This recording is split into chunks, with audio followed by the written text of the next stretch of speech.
Hello everybody, it's me, GhostCritic, and obviously I must first apologise for yet another audio type podcast type review video. The heat wave here in the UK is just brutal, and while I did try and start doing a proper video for you folks out there, I was just pouring with sweat. It wasn't pretty to look at. I was distracted, I was unfocused, so I thought the best thing to do is just concentrate on me talking and telling you what I thought about this week's comics, because there was a lot of comics to read this week. There's a lot to talk about. There were some big things that happened. So, again, my apologies, but it's just my voice and some pretty pictures. And the first pretty picture we have is of the cover of issue 7 of the Unwritten Apocalypse by Mike Carey and Peter Gross. What a fantastic issue this was. I mean, they are always really good, but this was exceptional. If you've already been reading the Unwritten, and if you haven't, I would suggest going back now and reading the trades. This is the last volume. It only goes to issue 12. But those of us who have been reading the Unwritten, we already know that throughout the series, our kind of main band of characters have been inserted into kind of scenarios within any given literary genre, but they have still been themselves and reacted just as they would if they were in present day in their normal day-to-day life. But here in this issue that has taken this Arthurian legend romance tale over them, the kind of basis of reality and the literary genre are now starting to melt into each other, and instead of just reacting as themselves, they are being kind of usurped into the story. They become proper characters and act as they would within that literary genre, and it just makes perfect sense here. It's such a joy to read. Just not so much in the way they speak, because they start speaking kind of oldie English type Knights of the Round Table kind of affair, but in the artwork as well, we get this very stylized look at the kind of Arthurian times. And it's just a great fun book. There's elements of humour in here as well. Danger, obviously, from the likes of Paulie Bruckner, who is being taken further and further to the dark side. And he's obviously going to play a big part by the time this series ends. We have Madame Rausch also playing her little part. Her little dolls, her kind of wooden men and women that she uses as her servants, are kind of starting to take on sentience and question her actions, certainly in them wanting her to help Tommy Taylor more than she supposedly has. So a great storyline. Just read this. It's a beautiful book. It makes you think about the art of storytelling. Just go and pick it up. And moving on to something more supernatural, it's Justice League Dark, issue 33. And we kick off our new storyline with Deadman taking centre stage, the spotlight firmly on him. He's having all these kind of visions, and that he's hearing voices, and they're basically all leading him back to Nanda Parbat, that mystical kind of paradise city that we saw in the crossover Forever Evil Blight event. The story begins with Boston kind of bonding with Nightmare Nurse after kind of the disaster and the escape that happened in the last 2 issues. But obviously Brand is feeling a little out of sorts. He's not feeling really a big part of the group. And that kind of all ties in with him basically being a ghost, not being able to touch another person without actually inhabiting someone else's body. So he kind of does a bit of a runner. He leaves the team behind in the House of Mystery and goes over to the circus, where he feels more at home in his kind of early Alive glory days when he was an acrobat. And here he meets up with Brahma Das, I guess someone who lives in Nanda Parbat. Now they seem to, well, seems to know him very well. I'm not sure their connections, whether they're friends, whether Brahma was some sort of mentor, but he is helping him, Boston, to get back to Nanda Parbat. So we have these kind of enchantments of dragons to kind of carry him through dimensions, because Nanda Parbat is no longer where it used to be. It's now moved into another dimension. Now, unbeknownst to Boston Brand, he's letting someone quite evil hop a ride along too, and that's our villain of the piece. Big 1-page full shot of Pantheon, some mystical demon type character. Now, for those of you who are also reading a certain Marvel title, you may notice some glaring similarities going on here. I'm talking, of course, about Iron Fist. Trying not to give too much away, but by the time they get to Nanda Parbat, the rest of our team of Justice League Dark, of Nightmare Nurse, Swamp Thing, Zatanna, and John Constantine, Nanda Parbat isn't looking too healthy anymore. It has been laid to waste. And it's up to the rest of our JLD team to fight against these winged demons. It doesn't look good for them. And it doesn't really look that good for Boston, though there is a bit of a cliffhanger reveal at the end. We should have really seen this coming if you read this book again from the start. His conversation with Nightmare Nurse, his kind of inner monologue. You should have seen this really coming. Moving on to the next issue, it's an Image title. It's a firm favourite for a lot of us. Very excited about it from the very beginning.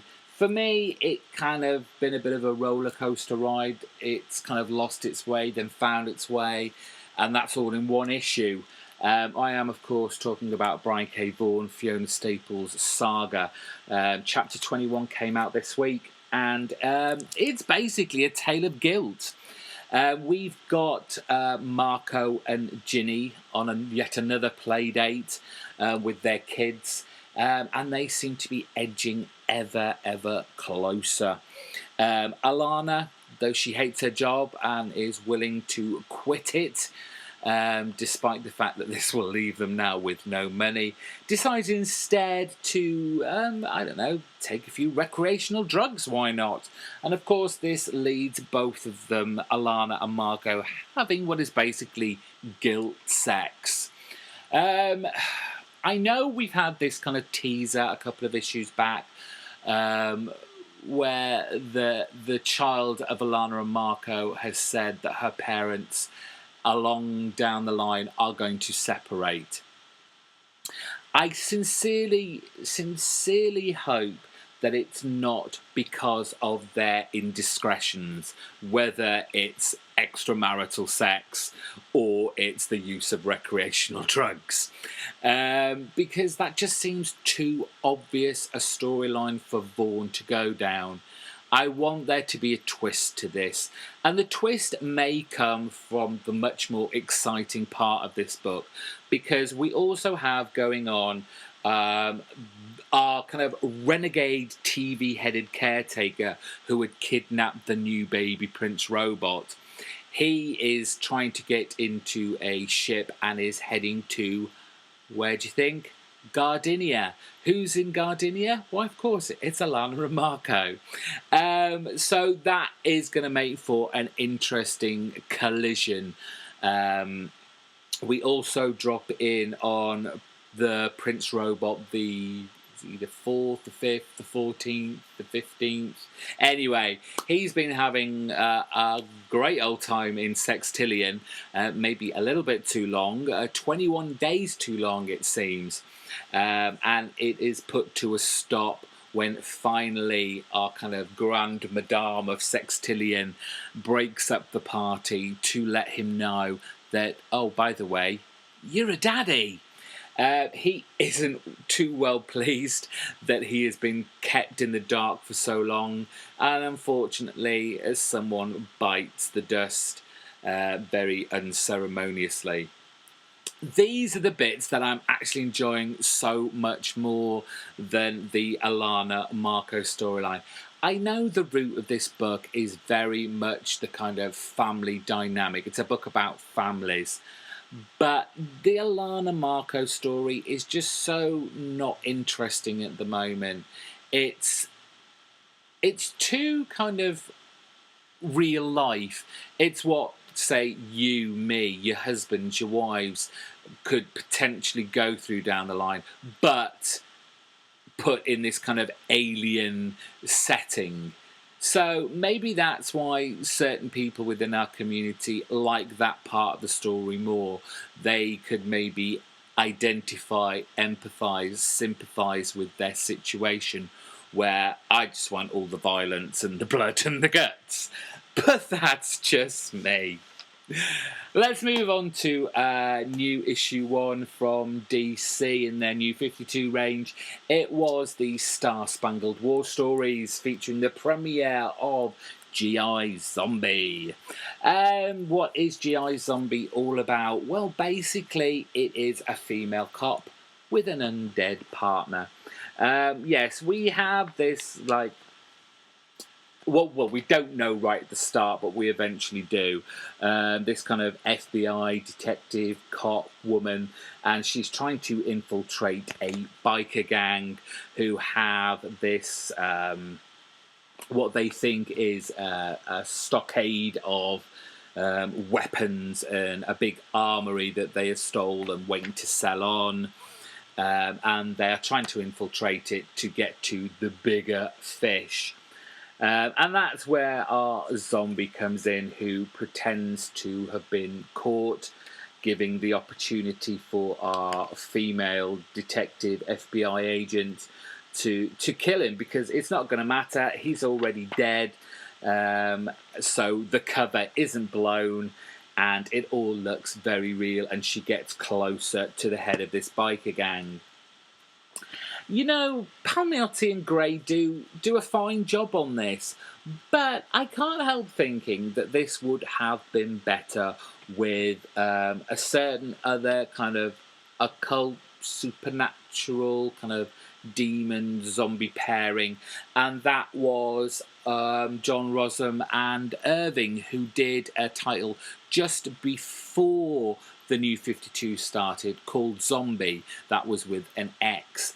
It had the right feel, it had the right look, and I think that's what I have problems with this GI Zombie issue, is that too much of it at the moment, it might change in future episodes, but too much of it is set in kind of real life. And I'd want more kind of supernaturalness from this title. Not a bad comic by any means, just not really what I wanted from this. I took a risk. Like I said, you saw me on Wednesday's video. I had a little bit of extra money to play around with, so I thought I'd give it a go. By the way, it's a really great cover there from Darwin Cook. Didn't notice that to begin with, and then noticed his name in the kind of credits on the first page. Let's move on to another image title from Warren Ellis, his new book Trees. And it was an odd issue, but at the same time, it's kind of as I expected and what I spoke about this title in the last issue.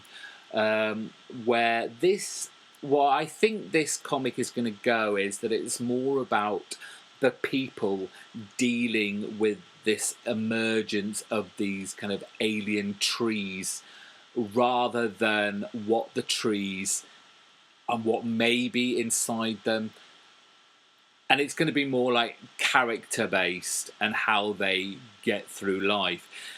With this issue, we kind of meet this elusive professor and a kind of disillusioned girlfriend who's following this professor.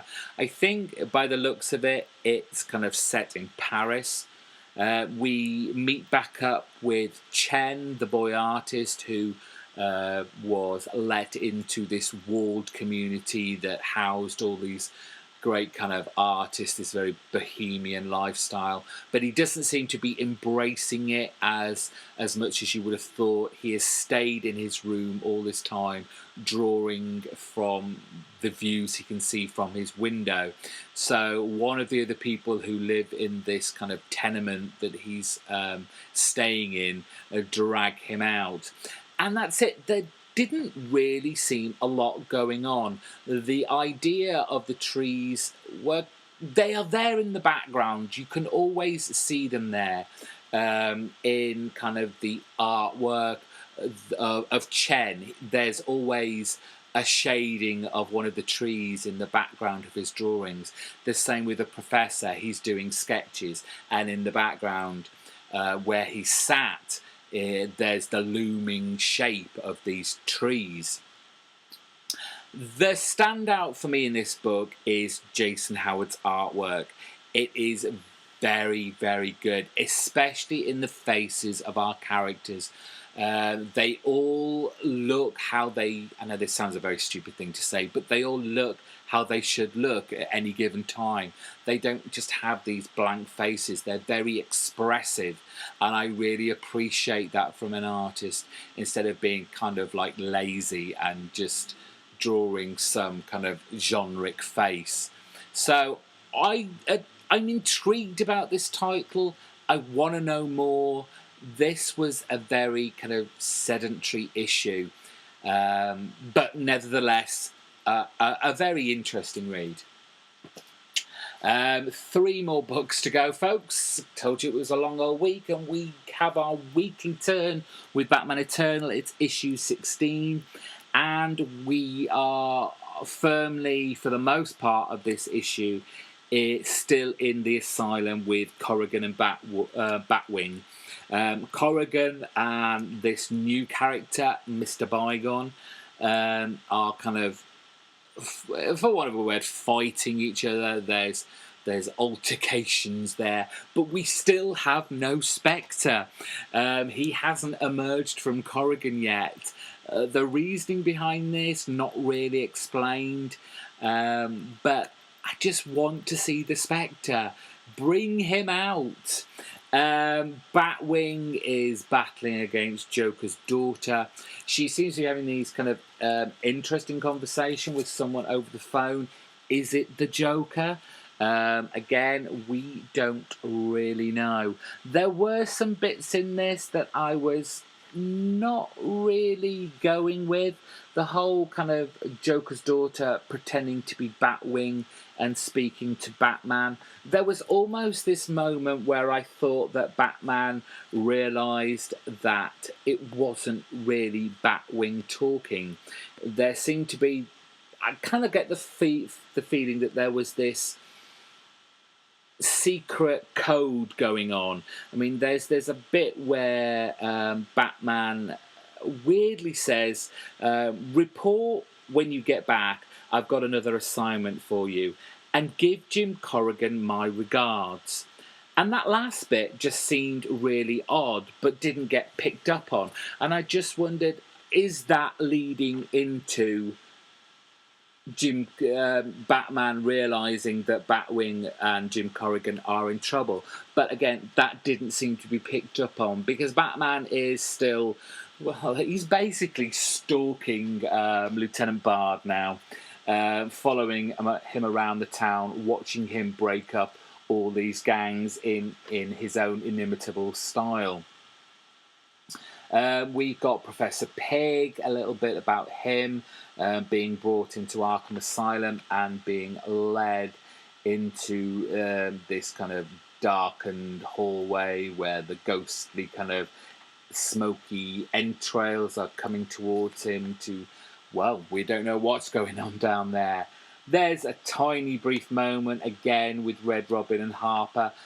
Maybe that's kind of the next storyline that they're going to pick up on. But at the moment, it didn't really seem to add up to much, apart from them meeting up with this guy that has a lot to do with the nanobots.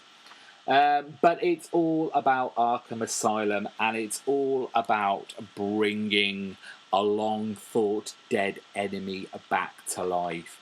There is this element of a religious ceremony going on. We're talking vessels, messiahs. We are, of course, talking, and I don't think this is too much of a spoiler because he has been mentioned so many times and alluded to so many times in past issues. It's Deacon Blackfire. He is coming back. Really enjoyed this issue. It was another fun look, although quite creepy version inside Arkham Asylum. The kind of artwork by Dustin Nguyen and with the inks Derek Fridolfs, colours by John Callis. Just a really creepy, dark, supernatural, scary occult book. So yes, really enjoy Batman Eternal. And do I not? Last two books. I picked up one that I thought this was a mini-series, but I think it is just actually just the first of a four-part story, because this is actually issue 46 of The Goon. But I'm glad I did pick it up because I really enjoyed this.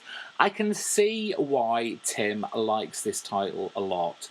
It's kind of, with this issue, certainly, and obviously I haven't read anything previous to this, but it felt very much like a cross between like this Western movie with the Goon taking the role of a sheriff protecting his town, and then those kind of Warren Publishing comics, creepy and eerie, where we have this kind of ghost story and this idea of this ancient revenge. And that is through these this motley crew of villains we have on the cover. But obviously the Goon has his own gang to help him fight back these guys with, as you can imagine, crazy names: Long Fingers, Spindle, Spade, Stone and Rake. All very differing styles. I just love the artwork in here.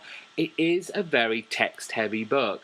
It took me a while to read this. You certainly get your money's worth and certainly get your story's worth too. This could end up on my pull list, because if this story, the start of this story, is anything to go by, then The Goon is definitely something I want to get into. And we finally move to, well, what else could it be? It's Batman issue 33, 0-year finale. We finally got here. And to be honest, I'm going to find it very hard to review this. And I'm going to say, I'm going to leave it to better men than me to pick out all the kind of detail and idiosyncrasies of this issue. I would thoroughly suggest you check out Joshua Hayes' channel. He has already got a review of this issue up. I've not watched it yet, but as soon as this is done, I will be watching it, and I'm sure he has got a lot of things to say about it. So all I'm really going to do is tell you about my kind of disappointment with it, because okay, we've got the final confrontation between a Riddler and Batman. And Riddler's, in his own style, in his own inimitable style, it's a meeting of the minds to see who's the cleverest. Riddler putting forth all these riddles that Batman has to answer, otherwise the city will be flooded with all this, I don't know, was it poison or gas or something along the lines? And of course he's trapped in this mesh of supposed lasers. But every time he gets one right, one of these lasers will disappear and he can get closer to stopping.